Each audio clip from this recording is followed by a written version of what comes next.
B'siyata d'Ishmaya, Masechet Menachot, Daf Memdalet, nous commençons à la première ligne.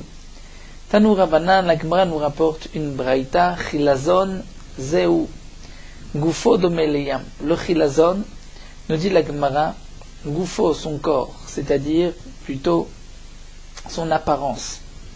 Domeleyam ressemble à la mer. Lorsqu'on voit le poisson, la matière paraît être comme la mer. Ou briato, et le briato, on expliquera, c'est-à-dire sa forme, domé les dagues, ressemble à un poisson. Veole echal le shivim shana, et il monte seulement une fois tous les 70 ans. Alors il monte d'où? Ici dans Rashi c'est marqué il monte de la terre. Si c'est un poisson, on peut dire il monte de la mer, sur la terre, mais la Rashi veut dire veole mina aretz. Il monte de la terre une fois tous les 70 ans, Vedamot, Sovim Techelet. Et avec son sang, on va teindre la laine en Techelet, en bleu, ce bleu de Techelet, les Fichar, et c'est pour cela, puisqu'on ne le trouve qu'une fois tous les 70 ans, Dama Viekerim. C'est pour cela que le prix du Techelet est cher. Tanya la Gemara nous rapporte une autre braïta. Nous avons ici un maasé que la Gemara va nous rapporter, un maasé connu. La Gemara va rapporter tout ce maasé sur une vingtaine de lignes. Amar Rabbi Natan. Rabbi Natan nous dit lecha kol mitzvah kala shektuva batorah. Il n'y a pas toute même petite mitzvah écrite dans la Torah. She'en natan schara ba'olam hazeh ve'le'olam haba. Eni yodea kam. Il dit il n'y a pas, ne serait-ce qu'une petite mitzvah qui n'a pas de mérite, de récompense dans ce monde-ci. Mais olam haba eni yodea. C'est-à-dire, dans le olam haba, je ne sais pas quelle est la récompense et on ne peut pas savoir comment grande sera la récompense. Il y a, d'après les girsot que nous avons ici sur les côtés, il y a une autre girsa dans la Gemara, plutôt de dire il n'y a pas une seule petite mitzvah, même légère, comme la mitzvah de tzitzit, qui est appelée une mitzvah légère, facile, écrite dans la Torah, où il n'y a pas de récompense dans ce monde-ci et dans le monde futur. C'est-à-dire que toute mitzvah de la Torah, il y a, et dans ce monde-ci et le olam haba, une récompense. Et la Gemara continue, aval en yodea kama, mais je ne sais pas combien est la récompense. Ceci ne nous a pas été donné, on ne sait pas comment grand est la récompense. Tse ulmat, va apprendre, et prend exemple, mais mitzvah tzitzit de la mitzvah de tzitzit, qui est une mitzvah kala, une mitzvah légère, c'est un commandement positif, on peut considérer ceci comme une mitzvah là qui ne coûte pas non plus beaucoup. Maaseh l'Agma nous rapporte une histoire. Be'adam echad, nous allons voir comment la mitzvah de tzitzit l'a protégé.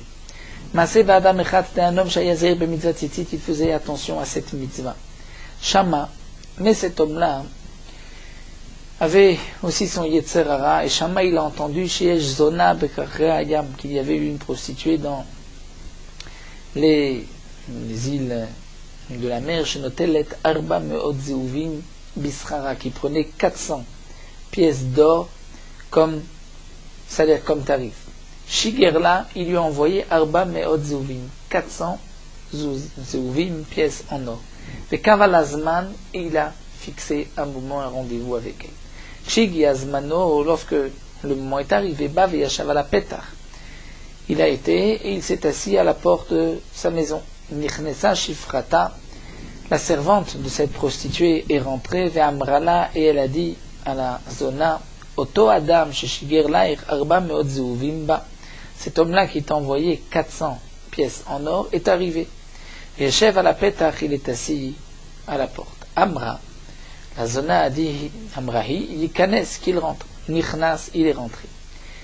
La Gemara nous décrit ce qu'elle lui avait préparé. Itzi alo, elle lui a préparé Sheva mitot, 7 lits. Shesh shel kesef, 6 lits étaient en argent. Ve'achat shel za'av, et un lit en or. Uben kol achat ve'achat, et entre chaque lit, il y avait soulam shel kesef, une échelle en argent.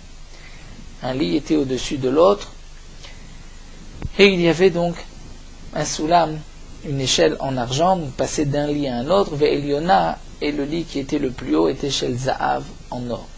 Elle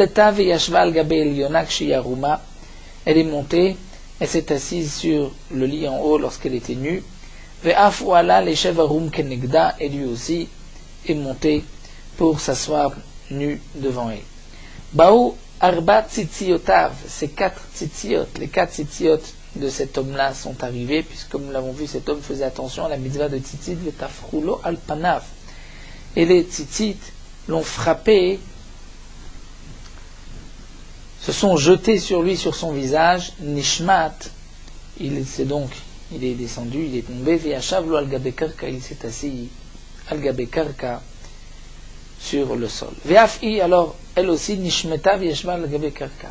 Elle est descendue, elle s'est assise par terre, Amralo, elle lui a dit, Gapa shel Romi, elle a juré sur, Rachid dit, c'est sur la vie du roi de Rome, appelé Gapa shel Romi, ou d'après une autre version sur le nom d'une Avodazara.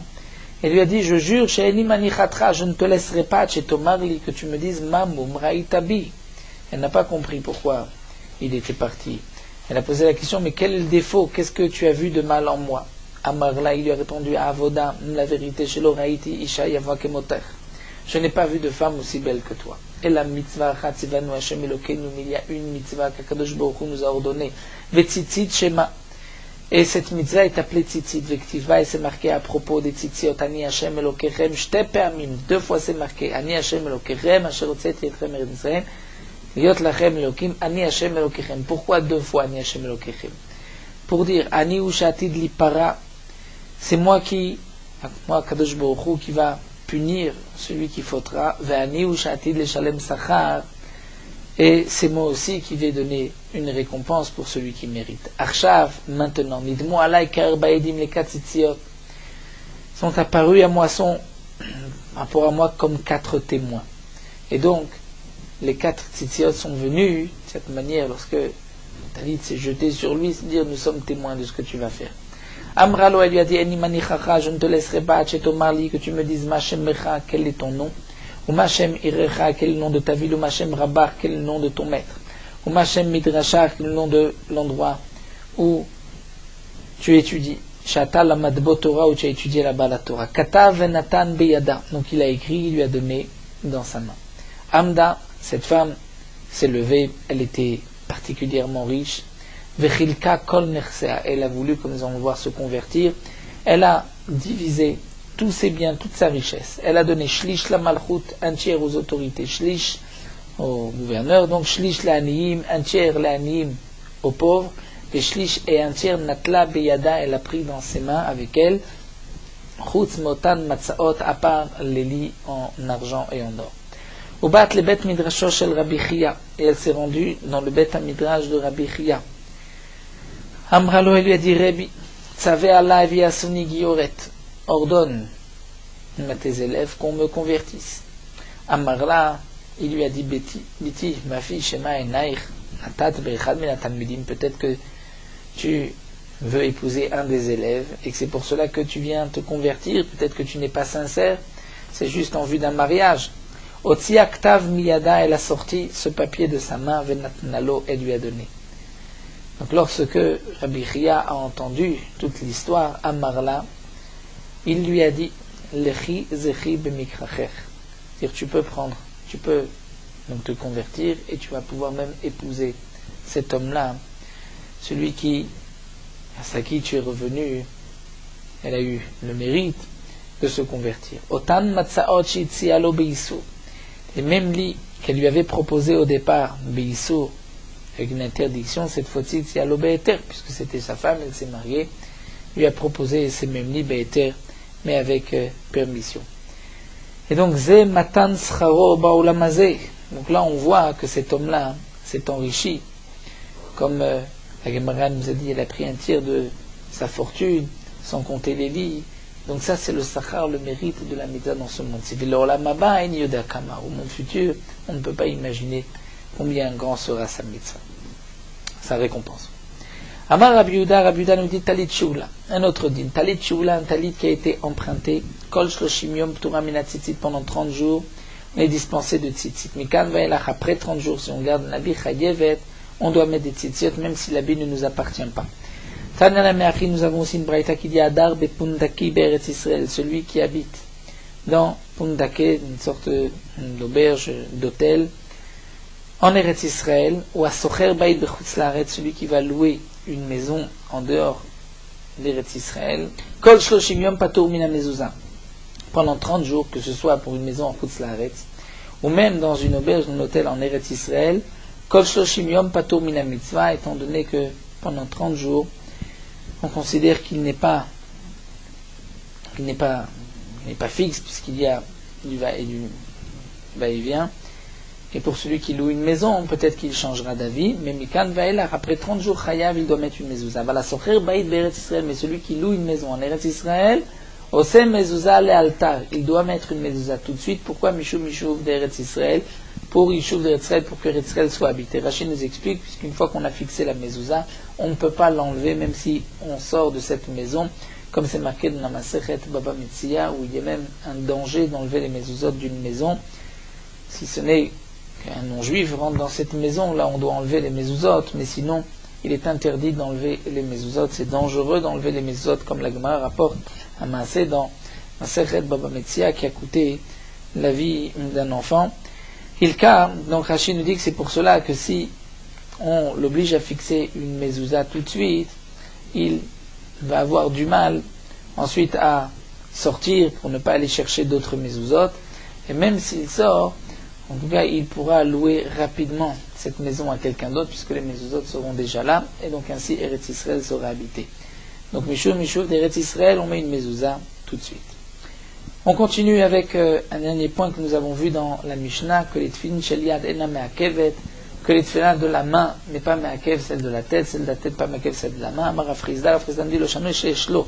C'est seulement s'il a les deux tefillin, la tefillin de la main et de la tête. Donc là, dans ce cas-là, puisque il a les deux, c'est pour cela que ce n'est pas me'akev. Aval enlo, mais s'il n'a que les tefillin de la main ou que de la tête, me'akev, et là c'est me'akev, il ne peut pas mettre juste les tefillin de la main ou les tefillin de la tête. Amroulo, on lui a dit, Rafrizda Amarta, est-ce que tu as dit cela? Amarloulo, il a dit non. Ce n'est pas logique, je n'ai pas dit une telle chose. Pourquoi? La main de l'être, les tre mitzvah, chad mitzvah namel oleavet, celui qui n'a pas la possibilité de faire deux mitzvot, une seule mitzvah il ne peut pas faire. C'est vrai que il n'a pas les deux tefillin, mais le tefillin qu'il a, il pourra le mettre. Donc, Rafrizda revient sur ce qui a été dit, même s'il n'a pas les tefillin de la tête, il pourra mettre les tefillin du bras ou inversement. Au Meikar Amaï Sava, alors demande la Gemara au départ, lorsqu'il avait dit que c'est Meakev, s'il n'a pas l'autre boîte de tefillin. Alors la Gemara nous dit, au départ il pensait Gzera Shema Yifsha, c'est-à-dire si on le laisse mettre les tefillin, que les tefillin de la main ou que les tefillin de la tête, il risque par la suite de rester qu'avec les tefillin de la main ou de la tête et de ne pas acheter l'autre tefillin. Donc c'est pour cela qu'au départ il pensait que si tu n'as qu'un seul tefillin, tu ne pourras pas mettre qu'un seul, c'est Meakev. Ensuite il est revenu pour dire que non, que ce n'est pas Meakev. Amar Rav Sheshet dit que tefillin over beshmone, c'est celui qui ne met pas les tefillin transgresse 8 commandements positifs. Rashi nous dit, étant donné qu'il y a 4 parachiotes et que sur donc, chaque paracha où c'est marqué qu'on doit mettre les tefillin, il y a 2 commandements positifs. Ou une autre explication, Rashi fait un autre compte des tzitziot, c'est marqué des tefillin, c'est marqué dans un pasuk vaya lecha leot, c'est marqué veshamarta et tachuka, signifie aussi tu garderas la mitzvah, vaya leot. Ensuite, nous avons notre Kriyat Shema, Ukshartam Leot, Vayule Totafot. Aussi, dans Vayayim Shamoa, Ukshartam et Vayule Totafot. Donc, c'est pour cela que nous avons en tout 7 et le 8e, c'est les Samtem et Devarai Elle. Donc, Rachid nous dit, celui qui ne met pas les tefillin transgresse 8 commandements positifs de la Torah. Vechot Shen Lo Tzitzit Bebigdo, celui qui n'a pas de tzitzit à ses habits. Over Bechamisha, assez, il transgresse 5 commandements positifs. Puisque c'est marqué Ve'asu, Ve'natenu, Ve'haya, Uritem, et Gedilim Taselecha. Vechol Kohen, notre point, Kol Kohen Shenol la Duchan, Over Beshalosh, c'est tout Kohen qui ne va pas, qui ne monte pas la Duchan pour bénir le peuple, transgresse 3 commandements positifs. La Gemara continue aussi, Kol she'en lo mezuzah bepitro, tout celui qui n'a pas de mezuzah à la porte de sa maison, over bishne assez, il transgresse 2 commandements positifs, c'est marqué urtavtam 2 fois. Rama Resh Lakish nous dit, Kol amaniach tfilin marich yamim, tout celui qui met les tfilin aura une longue vie, sheneemar, comme c'est marqué, Hashem aleim yichyu, c'est-à-dire que ceux qui ont le nom d'Akadosh Baruch Hu sur eux, yichyu, ils vivront, ou lechol bahen chaye ruchi vatachlimeni vachayeni. Donc de ce passage qu'on apprend que celui qui accomplit la mitzvah de tfilin méritera donc une longue vie. Alors nous allons ici terminer avec cette nouvelle Mishnah pour les dinim de Stam, de Tzitzit, Tfilin, Mezuzah, Sefer Torah. Et là nous allons reprendre Mizrat Hashem de la suite de Masechet Menachot. On revient au Beth HaMikdash et dans les Korbanot. La Mishnah nous enseigne la Soled ve'Hashemen, la farine et l'huile des Minchat Nesachim.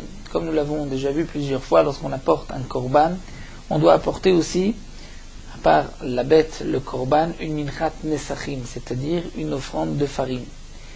Et on apporte aussi du vin qu'on versait sur le misbéar. La Minchat Nesachim était de la farine, de l'huile mélangée qu'on brûlait sur le misbéar et le vin qu'on versait sur le misbéar. La Mishnah vient nous dire Asolet ve'Hashemen ma'agvim et hayayin. L'un n'est pas me'akev l'autre. Mais si on amène du vin sans solet et shemen, on pourra le verser. Velo hayayin ma'akvan. Et le vin non plus n'est pas me'akev. S'il n'y a pas de vin, on pourra apporter cette Minchat Nesachim de solet et de shemen. Amatanot shala mizbeach achitzon en me'akvot zo et zo. Les matanot, c'est-à-dire lorsqu'on va asperger le sang sur le misbéach extérieur, comme pour le korban khatat, on asperge aux 4 coins du 4 canotes, aux 4 coins du misbéach, ce n'est pas makel zovezos, et même s'il n'a appliqué à un seul endroit le sang, c'est caché. Tanou Rabbanan, la Gemara va nous rapporter ici une machloket entre Rabbanan et Rebi, et nous allons l'expliquer. Tanou Rabbanan. Dans le pasuk, c'est marqué Uminchatam veniskehem. Souk dans Parashat Pinchas, Uminchatam veniskehem, la parim, la ilim, la kevasim, misparim kamishpat, un pasuk bien connu qu'on répète plusieurs fois dans les Korbanot, ou à Sukkot. Minchatam veniskehem. Minchatam, c'est la mincha, c'est-à-dire l'offrande de farine, veniskehem, et le vin qu'on versait sur le misbéach. Donc de ce pasuk, c'est marqué Minchatam veniskehem, j'apprends. Have mincha varkar venesachim. D'abord la mincha et ensuite les nesachim, le vin qu'on verse sur le misbéach. Rebi Omer, non, puisque c'est marqué dans le pasuk, il y a un autre pasuk qui dit Zevach unsachim. La kriv chez Hashem moula mincha Zevach unsachim dvar biyomo. C'est marqué Zevach unsachim, c'est Zevach le korban, et juste après le vin qu'on versait sur le misbéach. Et ce n'est qu'après les nesachim qu'on faisait la minchat nesachim. Ave Zevach varkar venesachim. Donc il y a là une machloket entre Rabbanan et Rebi. Est-ce que après le korban on amenait la minchat nesachim, donc les farines, ou bien le vin du korban? Rebi Nami, alors la Gemara pose la question, mais Rebi aussi active minchatam veniskem, c'est marqué minchatam veniskem, donc je vois mincha et ensuite nesachim.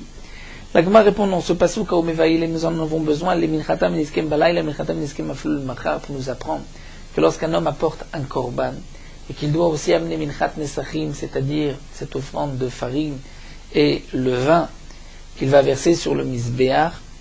De ce pasuk, c'est marqué plusieurs fois le minchatam veniskem, nous apprend balaïla que même la nuit c'est caché. On peut amener, si on a sacrifié le korban le jour, on peut amener minchat nesachim la nuit. Et aussi minchatam veniskem a fait le machar même le lendemain. Rashi nous dit, c'est vrai que nous avons une Mishnah plus haut que le minchat nesachim fait partie de ce qu'on n'apporte le jour. Alors Rashi explique, comme c'est marqué dans la Gemara de Tumura, que tout dépend si Minchat Nesachim qui est arrivé en même temps que le Korban ou pas. C'est en même temps que le Korban. C'est vrai qu'il faut sacrifier, apporter le jour même. Mais si c'est après, pour le Korban, mais qu'on ne l'avait pas amené en même temps que le Korban, ça on peut l'amener même le soir ou le lendemain. La Gemara continue vers Rabbanan, Nami active, Zevachun Sachim, les Chamim aussi, c'est marqué Zevachun Sachim. Donc la Torah dit le Korban, ensuite les Nesachim. Et non pas la minchat nesachim au milieu. Alors il me répond non, ce pasuk quand on m'éveille avec des zéri, on a besoin pour le din de zéri. Dama zéri en nesachim mitkatchim levshritat hazevach. Zéri vient nous dire que les nesachim qui viennent accompagner un korban, tant qu'on n'a pas égorgé le korban, on peut encore changer ces nesachim et les apporter pour un autre korban. C'est-à-dire ils ne vont être fixés avec ce korban qu'au moment où on fait la shrita du korban. C'est ce qui est marqué zevach ou nesachim, c'est au moment où on égorge le korban, c'est là que ces nesachim sont fixés avec le korban. Donc là maintenant la Gemara continue. Rebi nam mais va il des Zéhiri. Rebi aussi, on a besoin de ce passage pour l'enseignement de Zéhiri. Comment Rebi va apprendre que zevach ou nesachim c'est dans l'ordre, d'abord le korban, ensuite les nesachim? Non, c'est pour nous dire que les nesachim ont une kedusha avec le korban. Et Rabbananame veut le mechatam niskem balayla. Comment les chachamim vont apprendre ce passage mechatam niskem? On a besoin de ce passage pour nous dire balayla, mechatam niskem, le machar. Elle alors la Gemara reprend. Et nous tamayu de Rabbanan, la raison des chachamim dirti, parce que c'est marqué ola ou mincha. Donc ola ou mincha. Après le korban, ola c'est tout de suite la minchat nesachim et après le vin. Alors la Gemara continue. Ve Rabbi Name active ola ou mincha. Rabbi aussi, comment va-t-il expliquer ce passage? C'est marqué ola ou mincha. Juste après le korban, ola la mincha. Elle a la Gemara reprend, il dit en vérité, on a mal compris la machloket. Bebaim mimazevar de kulal malopligé. Be mincha varkach nesachim. Lorsque cette minchat nesachim vient en même temps que le korban, on l'amène parce qu'on a sacrifié un korban. Mais si on l'amène en même temps que le korban, alors dans ce cas-là, d'après tout le monde, c'est sûr que c'est d'abord la minchat nesachim, donc après le korban, l'offrande de farine et ensuite le vin. D'actif, c'est marqué ola ou mincha.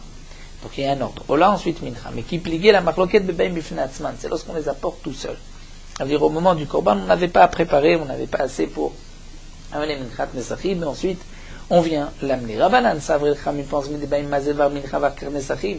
Puisque quand la minchat nesachim accompagne le korban, c'est d'abord le korban et ensuite les nesachim. Alors bifnatzman là, mais même si les minchat nesachim viennent tout seul, on apporte d'abord mincha et ensuite les nesachim. De la même manière que lorsque la minchat nesachim accompagne le korban, c'est d'abord les farines et ensuite le vin. Donc là aussi, même si c'est tout seul, c'est d'abord la farine et ensuite le vin. Verebi, et Rabbi va dire, non, c'est différent. Atam ou lorsque tu apportes un korban, où là on a commencé avec la achila, manger, puisque le korban est brûlé sur le misbéach, alors on continue avec minchat nesachim, c'est-à-dire la farine, puisque c'est aussi brûlé sur le misbéach, aval bifnatzma, mais lorsque on apporte minchat nesachim tout seul, alors il vaut mieux commencer par nesachim, verser le vin sur le misbéach, adifé. Pourquoi? Oui, limitam reshira alayou, puisque sur le vin, on fait une shira, dire les lévim, chanter lorsqu'on versait le vin, donc il y a une chashivut particulière. On continue, nous avons vu dans la Mishnah Matanot Shemizbach Etzad Me'akvot Zo et Zo, c'est-à-dire que lorsqu'on doit asperger sur les 4 coins du Mizbeach, s'il manque une matana, ce n'est pas grave, puisqu'il n'y en a qu'une seule qui est obligatoire. Tanou Rabbanan. La Gemara nous rapporte une braïta minaim l'école Ntanim Mizbeach Ritzan Shnatna Matna Chad Shekiper, d'où est-ce qu'on sait que tout ce qu'on doit asperger sur le Mizbeach extérieur, si on a aspergé qu'une seule matana, d'où est-ce qu'on sait que malgré tout il a eu sa kapara, le korban est kacher, chez Neymar, c'est marqué Vedam Zevocher Haïchafer. Al Mizbar Hashem Elokecha, c'est-à-dire le sang de ton korban sera versé, Ishafer Seshficha Achat en une seule fois. Donc ce passage nous apprend que pour tout korban, même en une seule fois, Beniavan, c'est kacher, bien que la Torah nous a dit 4 fois ou 2 qui font 4 pour le korban Ola Ishlamim, et Hacham, malgré tout, une seule fois, c'est kacher Beniavan. Alors nous allons nous arrêter ici à la Mishnah, facile aujourd'hui, et nous terminons sur Meorot Halacha Daf Mendalet. Concernant le din, comment va-t-on placer la mezouza sur le poteau? Il y a une machloket rishonim, nous l'avons déjà vu aussi dans la Gemara, est-ce qu'on va mettre la mezouza debout ou couchée? Le Shulchan Aruch est possède comme ceux qui pensent qu'on doit mettre la mezouza debout. Le haut de la mezouza vers le haut et le bas de la mezouza en bas. C'est ainsi, c'est faire kavod, l'honneur de la mezouza, de la laisser debout. Comme un Sefer Torah qui dans le Aron HaKodesh est debout. Le Rama rapporte que certains disent, au contraire, il faut fixer la mezouza lorsqu'elle est allongée. Et le Rama rajoute que les Medaglikim, c'est-à-dire ceux qui veulent faire attention à s'acquitter des deux chitotes, vont fixer la mezouza en diagonale. Et le Rama dit que c'est ainsi qu'il faut donc se conduire. Lorsqu'on fixe la mezouza en diagonale, il faut faire attention que la partie supérieure de la mezouza soit du côté de la maison et le bas de la mezouza du côté extérieur. Dans les poskim, on voit que si le poteau de la mezouza sur le côté est étroit et qu'on ne peut pas fixer la mezouza en diagonale, même d'après le Rama, il faudra la laisser debout. Le minag, les Sfaradim, qui suivent Psak de Rabbi Yosef Karo, Ben Ishraï, de mettre la mezouza droite, bien que dans certaines communautés aussi chez les Sfaradim, l'habitude était de mettre la mezouza en diagonale.